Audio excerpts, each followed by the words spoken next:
The silent nanny was singing. On the grainy night vision feed, she cradled his son, her lips moving to a lullaby his children hadn't heard since their mother died. James Cobalt froze, staring at the monitor. He'd installed the hidden cameras because he didn't trust her silence. Now he was witnessing a miracle he was never meant to see. She could speak. And in that secret midnight hour, she was giving his broken family the one thing he could not, her voice. Her name was Ilara Vance, hired through a discreet agency that specialized in caregivers who asked no questions. For James, a tech magnate shattered by loss, her silence was the point, a quiet presence for his grieving children, a safeguard against more pain. But the cameras revealed a lie. She possessed a voice, beautiful and clear, yet she wielded it only in the dark.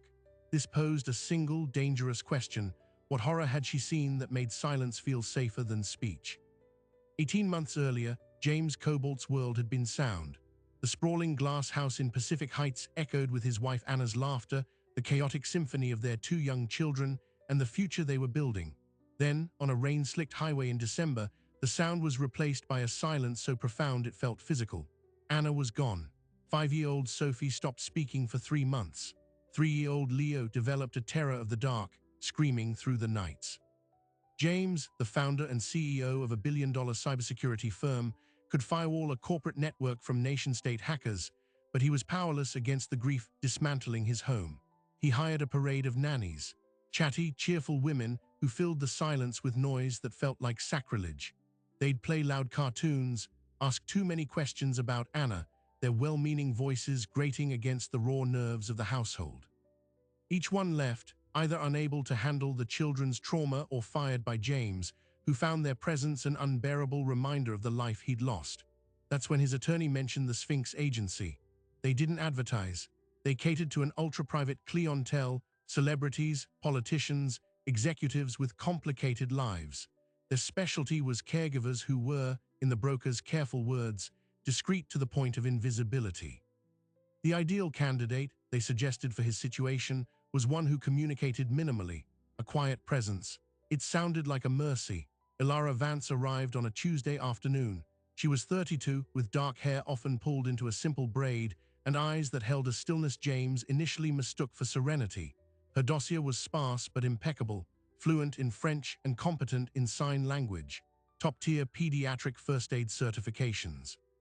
Previous employment with a diplomat's family in Geneva ended by the family's relocation. A glowing, if vague, reference. The agency's only note: client prefers written communication, speaks only when absolutely necessary, a condition of her employment. James didn't ask. Her silence was the product he was purchasing. For the children, her arrival was a soft revolution. She didn't try to make them talk. She communicated with a raised eyebrow, a gentle touch on the shoulder, a notepad she carried in her cardigan pocket. She'd draw pictures for Leo, showing him what was for lunch. She'd point to words in Sophie's storybooks. The screaming at night diminished, then stopped. Leo began sleeping through the night, clutching a stuffed fox Ilara had mended. Sophie, who had been drawing pictures of cars crashing over and over, started drawing gardens instead. James watched this fragile piece take hold from a distance, a CEO auditing a successful but mysterious subsidiary. He was grateful, yet the mystery of her gnawed at him. Who was this woman who could command a room with her silence? What had happened to make her this way? His suspicion, a professional deformity, began to fester. Was she gathering information? Was her mutism an act? The paranoia, born from a career in secrets and his own shattered trust, metastasized. He told himself it was due diligence, a father's duty. He accessed a secure, military-grade surveillance system his company had developed, hardware so small it was virtually undetectable. He installed 3 units, one in the main playroom, one in the kitchen, and one, with a twist of guilt in his gut, in the children's bedroom. He rationalized it. He was ensuring his children's safety. He was verifying the quality of care. The feed went to a private, encrypted server only he could access. For 2 weeks, he watched the mundane poetry of his revived household. Ilara preparing meals, helping with baths, reading silently with Sophie curled against her. She was flawless, attentive, and utterly mute. His guilt grew, but so did a stranger emotion, a deepening respect. He saw the intelligence in her eyes as she solved the children's puzzles before they could. He saw the fatigue she hid from them, the way she'd slump for just a moment in an empty kitchen, her hand pressed to her forehead. He began to feel like the villain in his own home. Then on a Thursday night, the anomaly appeared. James was working late in his study, a glass of whiskey untouched beside him. On a secondary monitor, the night vision feed from the children's room glowed green. Leo had woken, crying out. James watched, ready to intervene, as Ilara's form entered the frame. She moved to Leo's bed, gathered the trembling boy into her arms, and began to rock. This was normal. What happened next was not. Her lips, pale in the monochrome light, began to move. At first, James thought it was a trick of the pixelated image. He leaned forward, turning up the audio gain to its maximum. A whisper, fragmented by the sensitive microphone, cut through the static. It was a melody, a lullaby, the very one Anna used to sing. His blood turned to ice. He watched, paralyzed, as she sang his son back to sleep, her voice a low, clear contralto that seemed to vibrate through the speakers and into his bones. When Leo was settled, she moved to Sophie's bed, brushed the hair from the sleeping girl's forehead, and whispered something else, words he couldn't make out. Then she left the room. James sat in the dark for an hour, the footage looping. She could speak. She had a voice of heartbreaking tenderness, and she had chosen, every single day, to lock it away. The relief he expected was drowned by a torrent of new, more dangerous questions. This was no longer about verifying her care. This was about unraveling a profound deception. Why create an entire identity as a mute woman? What was she hiding from? The professional in him saw a security breach. The father in him saw a woman who had just given his children a precious piece of their mother back. The next morning, the household was its usual quiet self. Ilara served breakfast, communicating with her notepad. James watched her, seeing a completely different person. Every graceful movement, every composed glance now seemed like a performance. He had to know. He accessed the agency portal and entered his credentials as a client, but this time, he used a backdoor exploit his team had patched just months prior, a way to view administrative logs and draft files, not just the sanitized client-facing profile. Pulled every byte of data associated with Ilara Vance's file. The reference from Geneva checked out. The certifications were valid, but there was a footnote, a memo from an agency psychologist flagged for internal review only. It consisted of 3 lines. Subject exhibits classic markers of severe, trauma-induced selective mutism. Vocal capability is intact, but social anxiety and probable PTSD create a physiological barrier to speech in most interpersonal contexts. Contexts of perceived absolute safety may allow for episodic, involuntary vocalization. James read the lines again. Trauma-induced, PTSD, a barrier to speech.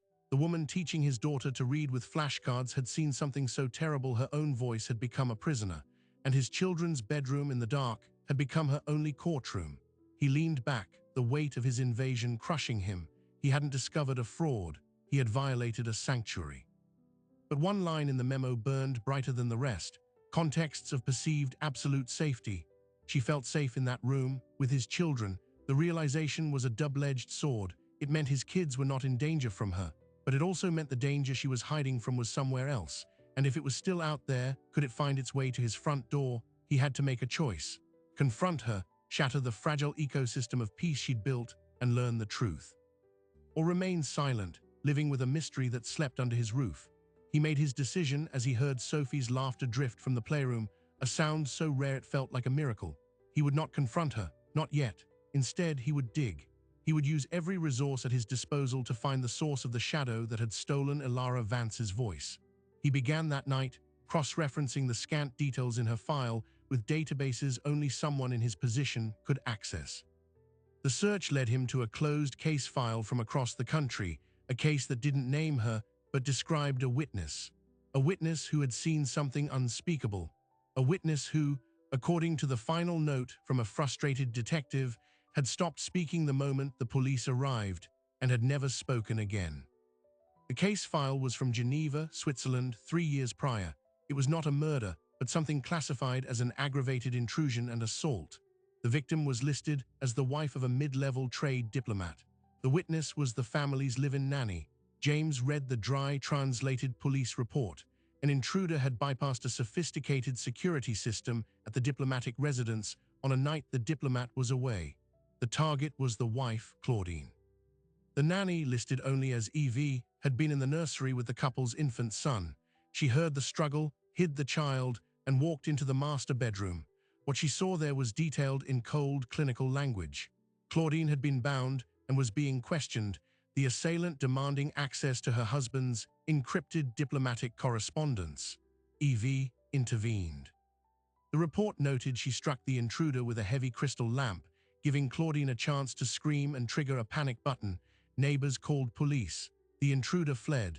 But here was the pivotal detail. When police arrived, the nanny was kneeling beside the traumatized woman, holding her hand. She answered the first officer's question with a single, coherent sentence. Then, according to the report, the witness appeared to enter a state of profound shock. She became unresponsive to verbal cues and has not spoken since. James leaned back, the pieces clicking into a brutal new shape. Ilara hadn't just seen trauma, she had confronted it, she had fought. Her mutism wasn't a pre-existing condition she'd brought to the job. It was a wound sustained in the line of fire, protecting someone else's family. The hero of the story had been treated as a broken witness. A footnote. He dug deeper, using contacts to access the diplomatic incident logs. The aftermath was uglier. The diplomat, furious and embarrassed by the security breach and his wife's trauma, had pressured local authorities to minimize the incident. No diplomatic scandal. The assailant was never caught. The family was quietly relocated to Singapore. And the nanny. She was released from the hospital with a recommendation for psychiatric care and a severance package that included a strict non-disclosure agreement. She was left behind. James felt a surge of protective anger. This was the glowing reference. She hadn't left the job, she'd been abandoned by it. Her flawless record was a cover for an institution's desire to forget a messy, human problem. He now understood her stillness. It wasn't serenity, it was hypervigilance. Every closed door, every unexpected sound was a potential trigger. Her silence was a fortress, and his children's room at night, with its sleeping innocence, was the one place the walls of that fortress could momentarily come down. For a week, James lived in a schism. By day, he observed the gentle, silent woman who taught Leo his letters and helped Sophie paint. By night, he scoured databases, chasing a ghost. The intruder had never been identified, but the method, the bypass of a top-tier system, felt familiar to James. It was the hallmark of a professional, not a common thief. The target was intelligence. This was espionage adjacent. The thought turned his blood cold. If someone with those skills was still out there, and if they knew a witness could identify them, his investigation took a darker turn. He ran facial recognition software, a proprietary tool his company used for corporate security, against the grainy stills from Geneva security cameras that had been entered into Interpol's database. The algorithm chewed through the data for 48 hours. It returned a single low-probability match. The match was to a man named Viktor Krasnov, a former intelligence officer with a private military corporation who had been flagged in several gray zone operations across Eastern Europe. Krasnov had vanished from known intelligence grids approximately 3 years ago, right after the Geneva incident. The file on Krasnov was a mosaic of whispers. He was a specialist in acquisitions, stealing hard copies of data, compromising individuals in homes, not on computer networks. He was also, according to a buried memo from German federal police, suspected in at least 2 unsolved homicides where witnesses had mysteriously recanted or disappeared. James stared at the pixelated image of Krasnov, a man with a bland, forgettable face. This was the shadow. This was what Ilara's silence was hiding from, and he had just used a powerful, traceable algorithm to search for him. A professional like Krasnov, if he was still active, would have alerts in place. Digital tripwires. James might have just kicked a hornet's nest. He shut everything down, purging his local search logs, but the fear was planted. He started noticing new details at home. An unfamiliar sedan parked down the street for 2 days. A wrong number called to the house line that hung up. Were they paranoia or were they signs? He couldn't ask Ilara. To ask her would be to admit he knew everything, the cameras, the digging, her past. It would shatter the trust he didn't deserve, but that his children relied on. He decided on a different approach. Protection. He quietly upgraded his home security system himself, layering in counter-surveillance sweeps and motion sensors even the security company wouldn't know about. He began working from home more, a silent sentinel. His behavior changed. He started joining them in the playroom, not as a distant auditor, but as a participant. He'd sit on the floor building Lego towers with Leo, aware of Ilara moving quietly in the periphery. He saw the way she watched him now, not with suspicion, but with a cautious, analytical curiosity. One afternoon, Sophie had a nightmare. She ran crying not to him, but to Ilara, burying her face in the nanny's cardigan. James watched from the doorway as Ilara knelt, holding his daughter, her hands stroking Sophie's hair. Her lips were pressed tightly together, but her eyes were speaking volumes of comfort. She didn't need a voice for this. In that moment, James understood the true cost of her silence. It wasn't a prison she resented. It was a sacrifice. She had traded her voice for a shield, and now she was using that same shield to protect his children. He was hit by a wave of shame so intense it nearly buckled his knees. He was the one who had brought surveillance and suspicion into this. She had brought healing. The moral calculus of his actions collapsed. He had to tell her, he had to come clean. But how? He wrote a letter, then tore it up. He rehearsed a speech in front of the mirror. It all sounded like the justifications of a man who'd committed a profound violation, which it was. Finally, he settled on a simple, terrifying plan. He would show her. He waited until the children were in bed, the monitor showing them asleep. He found Ilara in the kitchen, wiping the counter. The notepad was beside her. He took a deep breath, his heart hammering against his ribs. "Ilara," he said, his voice unnaturally loud in the quiet house. She turned, her expression neutral, waiting for an instruction. He held up his tablet. On the screen was frozen a single frame, the night vision video of her singing to Leo. He watched the blood drain from her face. Her composure, that impeccable stillness, shattered. Her eyes widened in sheer, unadulterated terror. She took a stumbling step back, her hand flying to her throat, as if physically choking back a scream. She looked from the tablet to his face, and in her eyes he didn't see anger. He saw betrayal and worse, the look of a prey animal that has just realized the shelter is a trap. She fumbled for her notepad, her hands shaking so badly she could barely write. She shoved it at him, one word scrawled in desperate, jagged letters. "Why, I was wrong," James said, the words rushing out. "I was suspicious. I was afraid. After Anna died, I couldn't trust. I installed them to make sure the kids were safe. And then I saw you sing, and I knew I had made a terrible mistake. I know what happened in Geneva." At the mention of Geneva, a violent tremor went through her. She shook her head wildly, backing toward the door. "I'm not a threat to you," he pleaded, keeping his voice low, calm. "I want to help. I know about Krasnov." The name acted like a physical blow. She stopped retreating, frozen in place, her breath coming in short, silent gasps. She stared at him, and he saw the memory of that night reflected in her eyes, the pure, tactical horror. She picked up the notepad again, her writing slower, more deliberate. "You exposed me. I used secure channels," he said, but it sounded weak even to him. "I was trying to understand, to protect you, to protect us." She wrote another line, her gaze piercing. "He finds people. He cleans up witnesses." The finality of that statement hung in the air. James knew she was right. His digital digging was a flare in the night sky to someone like Krasnov. By trying to protect her, he may have led the wolf straight to their door. Ilara looked toward the staircase, toward the children's rooms. Her professional detachment was gone, replaced by raw maternal fear. She wrote one more sentence and showed it to him. It changed everything. He did not work alone in Geneva. There was a second man, outside. I saw his face in the window. He saw mine. James's mind reeled. A partner, a spotter. That changed the entire profile of the threat. It meant Krasnov wasn't a solo operator. It meant there was another face, another set of skills, another person who could identify Ilara Vance. The walls of his meticulously secure home felt suddenly very, very thin. Ilara pointed a trembling finger at the tablet, still displaying the frozen video frame. She looked at James, and for the first time she intentionally made a sound. It wasn't a word. It was a soft, desperate exhale of breath, a vocalization of pure dread. Then she wrote the last message of the night. "If you know, then they might know. We are not safe here anymore." She turned and walked silently up the stairs, not to her own room, but to stand guard outside the children's door. James was left alone in the kitchen, the gravity of his folly crushing him. He hadn't just uncovered her past, he had potentially activated its present. And now, the silent nanny and the widowed millionaire were bound together not by employment, but by a shared, imminent danger. He had one move left.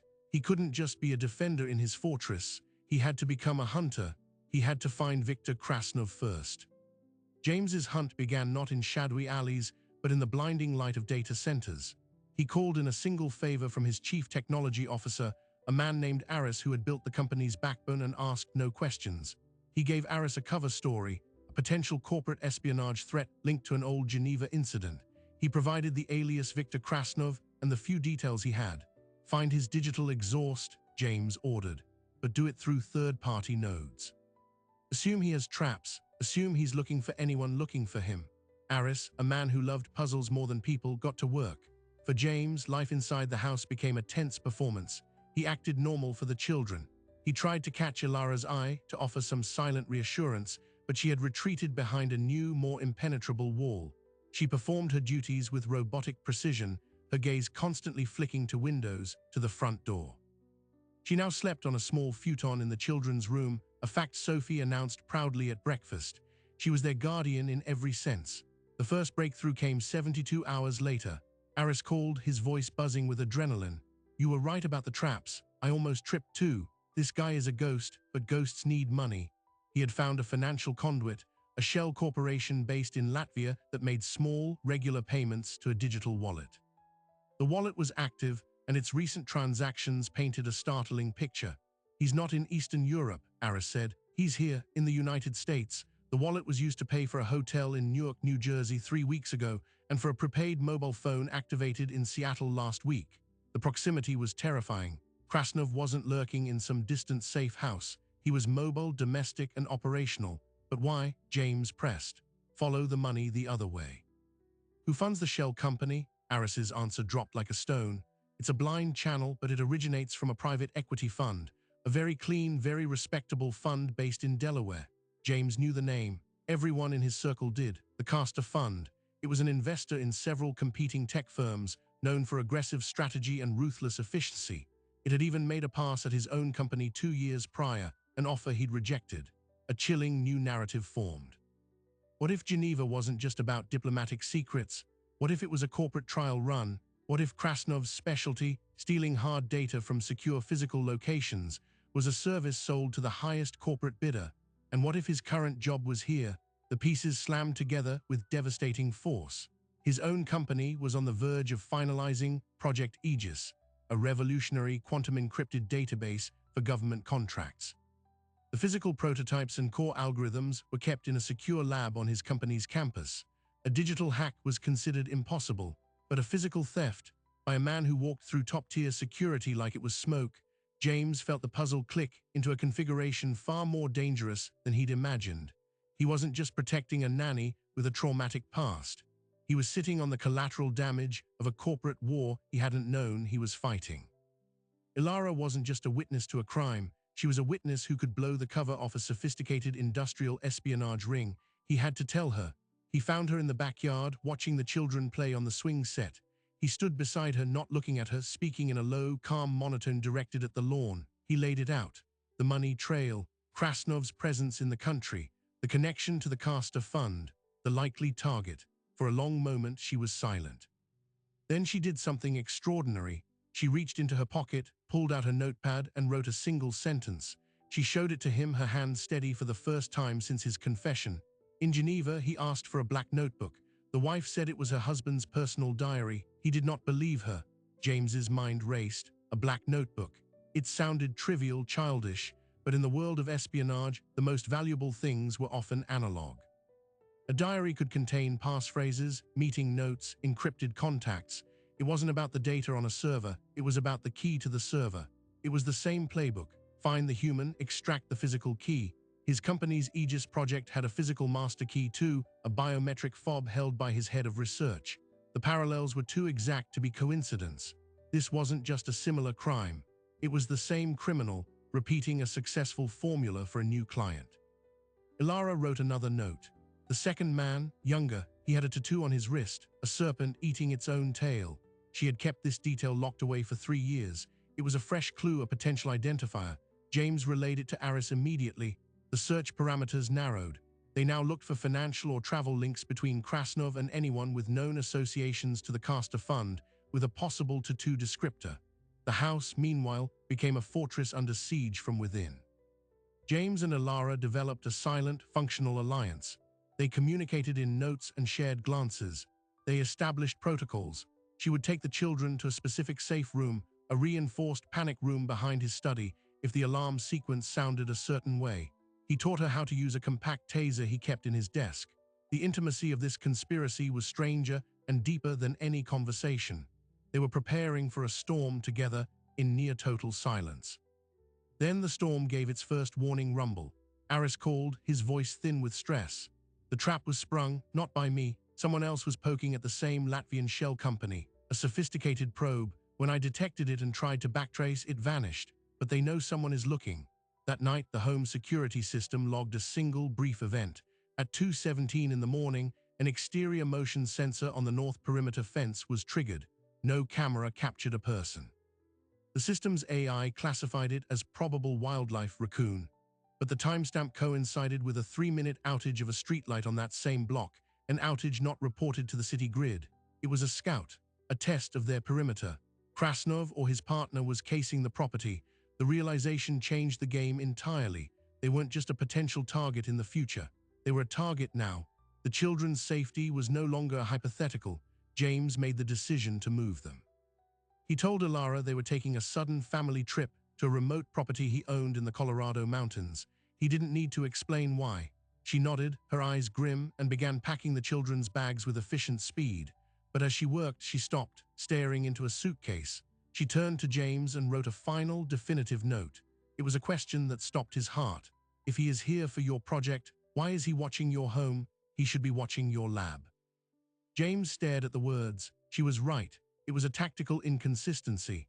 If Krasnov's mission was corporate theft, his reconnaissance should be focused on the corporate campus, on the head of research, on security patrol schedules, not on a private residence in Pacific Heights. Unless the horrifying truth dawned on him, the home wasn't a secondary target. It was the primary one. Krasnov wasn't here to steal from James's company. He was here to steal from James. And he wasn't after a biometric fob. He was after the one thing James had that could identify him, the one loose end that could unravel his entire operation and his wealthy clients. He was after Ilara. The corporate theft story was a smokescreen, a convenient narrative James had built for himself. The real threat was simpler, darker, and more personal. Krasnov was doing cleanup. He was tying off the last thread from Geneva. And James, with his digital hunt and his hidden cameras, had held up a giant sign saying the thread was right here. The trip to Colorado was cancelled. Running would just turn them into moving targets in an unfamiliar place. They had to stand their ground. They had to be ready. James looked at Ilara, who understood the new fear in his eyes. The silent alliance hardened into a pact. They would not be hunted in their own home. They would set a trap of their own. But to do that, James needed to understand the enemy completely. He needed to know not just how Krasnov worked, but why he worked. He needed to get inside the mind of a man who turned violence into a business. He turned back to his computer, to the sparse file on Viktor Krasnov, and he began looking not for his movements, but for his origins. He was searching for the wound that created the hunter. What he found would change his understanding of the game one final time. It was no longer about defense, or even about trapping a thief. It was about confronting a reflection of his own deepest fear, the man who had lost everything and chose to become a weapon instead of a father. Viktor Krasnov's file had no childhood photos, no family records, but in a declassified psychiatric assessment from his former military unit, James found the wound. At age 12, Krasnov had watched his younger sister be taken during a conflict in their village. He was found 3 days later, mute from shock. His voice returned only after he was recruited into a state orphanage that trained boys for intelligence work. His first words upon speaking again were reportedly, "I will find her." He never did. Instead, he became a tool for finding other things, secrets, documents, people.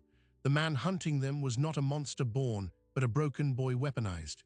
He was a dark mirror to Ilara's silence, a reflection of trauma channeled into violence instead of care. This understanding didn't make James less afraid, but it made him strategic. Krasnov was a professional, but he was also a man with a script. He would come quietly, efficiently, and he would aim to isolate his target. He wouldn't want a spectacle.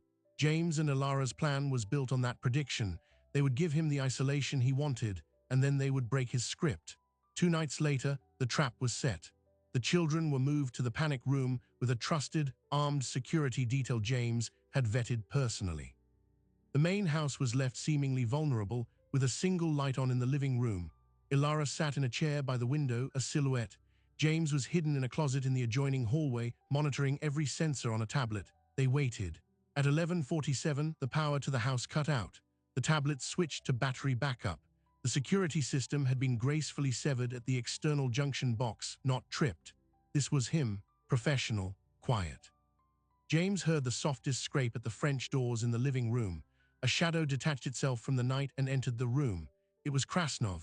He moved with an unsettling, fluid economy, scanning the room. His eyes locked on Ilara sitting still in the chair. He raised a weapon fitted with a suppressor. He did not speak. Ilara did not move. This was the moment. James triggered the backup system. Battery-powered, blinding white lights flooded the living room from the ceiling. At the same instant, a piercing, high-frequency alarm screamed through the house, a sound designed to disorient and panic. Krasnov flinched, his professional calm fractured for a split second. And in that second, Ilara moved. She didn't run, she stood up. And she spoke. Her voice, unused in company for 3 years, was a raw, rasping weapon in the silent room. "You took a sister," she said, the words cleaving the air. "You do not get to take these children." Krasnov froze, the words striking a nerve so deep his tactical composure shattered. His aim wavered. It was the opening James needed. He burst from the closet, not with a gun, but with a canister of dense forensic marker spray, coating Krasnov and the immediate area in an indelible, DNA-tagged ultraviolet mist. "You're tagged," James shouted. "Every cop in the country will see you glow. The man outside is already in custody." This was a bluff about the partner, but it worked. Krasnov, now visually marked and psychologically rattled, made a choice. He fled, crashing back through the French doors into the garden and over the fence, leaving a trail of glowing footprints. James let him go. The trap wasn't to capture him, it was to mark him and break his nerve. The spray was linked to a specific case file, now activated with the FBI. Krasnov was a walking beacon for every federal agent. He would be caught within hours. The house was silent again, save for the fading echo of the alarm. James turned to Ilara. She was standing, trembling, her hand at her throat. She had spoken. She had used her voice as a shield. He approached her slowly. "Are you hurt?" She shook her head. Then she tried to speak again. The sound that came out was a broken whisper. "The children, safe," James said. She nodded, and then her knees gave way. James caught her, lowering her to the floor. She wept, not in fear, but in release. Great heaving sobs that had been locked behind her silence for years. He held her, saying nothing. The police and FBI arrived 20 minutes later. James provided the data, the footage from the still-active cameras, the financial trail to the Castor Fund. It would become a sprawling corporate espionage case, but for them, the war was over. In the days that followed, a new silence settled over the house, but it was a different kind, a peaceful one. Ilara began to speak, sparingly at first. Single words to the children: "Yes, Maury, sleep."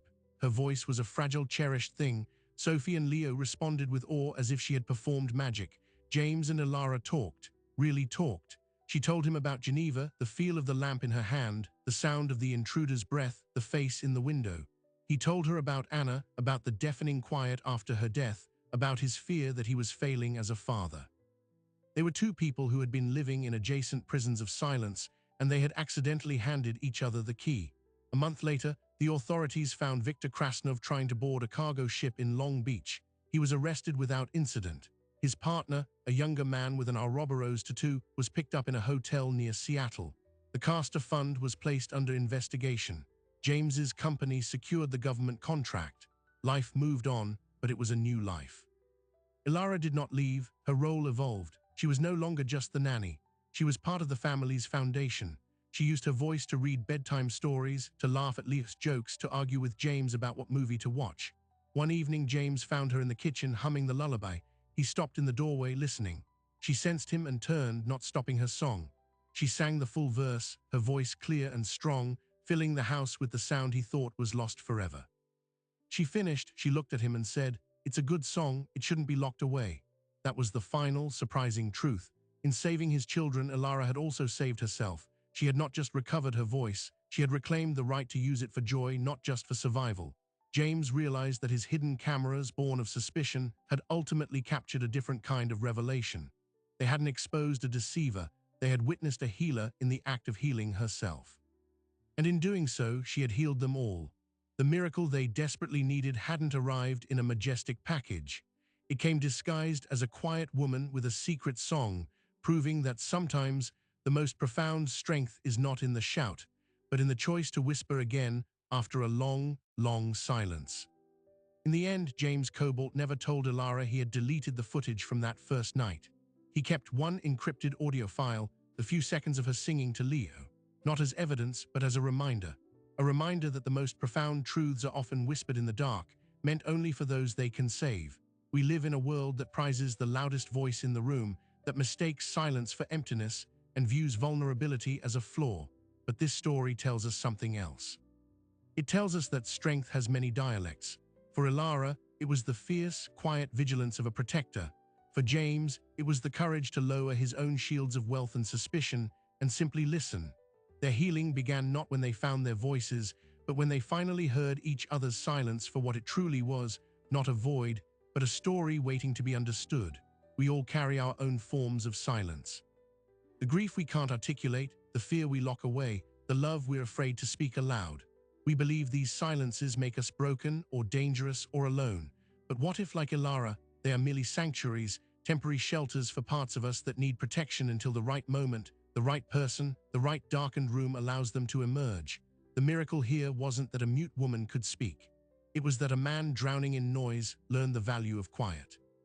It was that two wounded people, guarding their own fortresses, accidentally became each other's safe place to land. Redemption rarely arrives with fanfare. It appears in the grainy glow of a monitor, in a shared glance over sleeping children, in the choice to extend trust when every instinct screams to retreat. It asks only that we be brave enough to look beyond the surface and gentle enough to honor the secrets we find there. If this story of a silent nanny and a watching father resonated with you, if it reminded you that everyone is fighting a battle we cannot see, then share it. Pass it on to someone who might need to remember that their voice, however small, matters. That their silence, however long, can be a bridge, not a wall. Don't forget to subscribe and tap the bell. We are here every week, bringing you more stories that explore the hidden corners of the human heart, stories that prove the most ordinary moments can hold the most extraordinary truth. Until next time.